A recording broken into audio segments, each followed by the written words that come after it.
Hi guys! Welcome to my vlog na naman tayo. Ang vlog ko na ito tungkol sa kaspa. Bakit hindi maalis yung kaspa mo kahit anong gawin mo? Ito guys, ituturo ko sa inyo kung ano ang makakatanggal sa kaspa. Kung kaya nyo na kahit ilang taon hindi nyo siya magamit. Hindi nyo kayagtisin na tumusno kayo sa mga sausawan na may sili. Kaya, tuturuan ko kayo. Bago ka manonood nito, i-like mo na ang aking video at paki-share na naman sa iba. At paki-follow naman to. Okay. Ayun.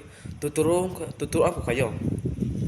Una, ang gawin natin, kumuha tayo ng Yahoo na may, ito guys.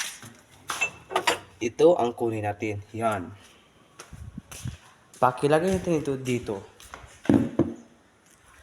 At isama natin itong kanyang ito guys. Ito. Kasi para lagyan natin. Ganyan. Okay. Susunod, kumuha tayo ng dahon sili. Yung sili naman, yun ang hindi dapat mong gamitin kapag nakalagay ka na sa ulo mo. Pag tapos mo nang gamitin to, pagkatapos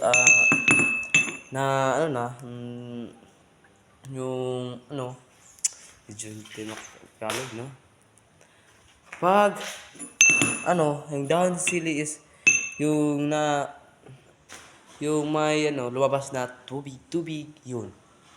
Kasi lalagyan natin yung ng tubig para yung tubig naman, yun ang ilalagay natin sa ating mga ulo. Okay, guys. Kunin natin ang dahon ng sili. Papakita ko sa inyo ang dahon ng sili. Yan, guys. Dahon yan ng sili, guys. At ngayon, ilagay natin ito dito. Dito ito ilagay, guys. Diyan. Yung iba. Okay, manood lang kayo. Tapos ganyan guys. Yan ang mga ganyan. Pero may kulang pa yan guys. Dahil dito doon. At panoorin nyo lang. Kung kaya nyo itong sili na hindi ito magagamit. Kasi yung iba, hindi sila makakainis pag hindi nila magamit dito. Diba? Yan. Meron ka nung gamit guys.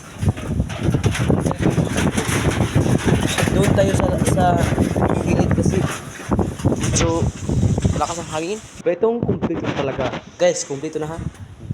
Yan, ang sili. Tubig. Yan, tubig pa rin.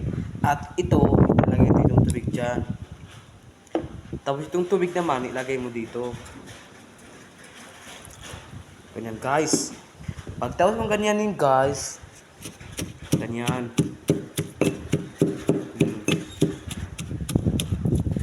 Kapag mawala na itong mga dahon ng sili is yung maliit na siya yung sa sepay, malata. Yun ba? Iwan ko. So yun na. And guys.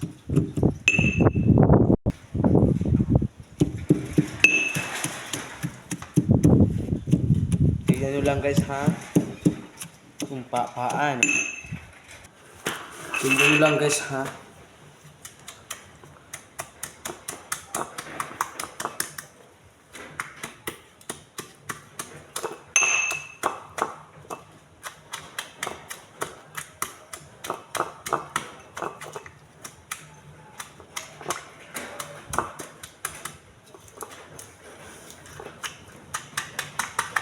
Tingnan nyo guys, lumalabas na ang green. Tingnan nyo ang kanyang tubig guys.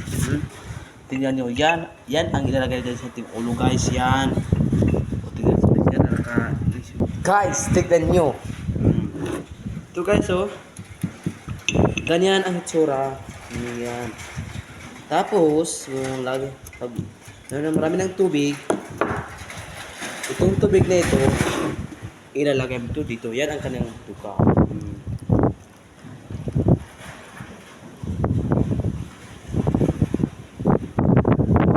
guys. At ito naman, itong tubig nito, ito ang ilalagay natin sa ating ulo. Kasi ako, tingnan nyo, ang dami kong mga kaspad. Siyan pa, marami talaga. Kasi pake ng kalut, ang kalut. So, ito, hindi na matanggal ang kahit anong tanggal ng mga kaspad. Matatanggal ito guys.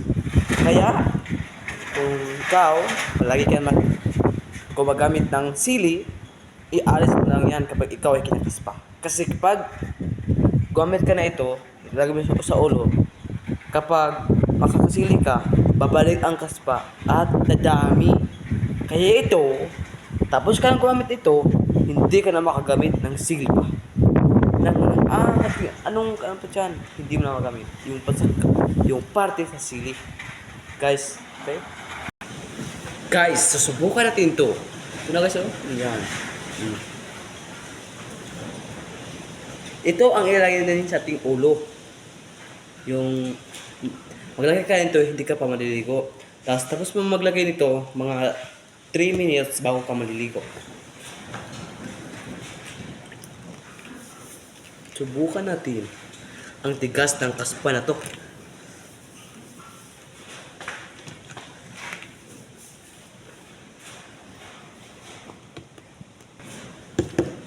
Paglagay mo dito guys, kalot ka ng kalot para matanggal yung mga kaspa.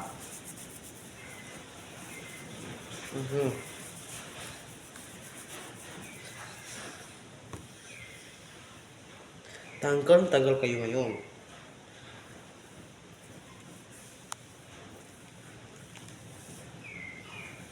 Guys, tingnan nyo. Naliligo na ako ng sili.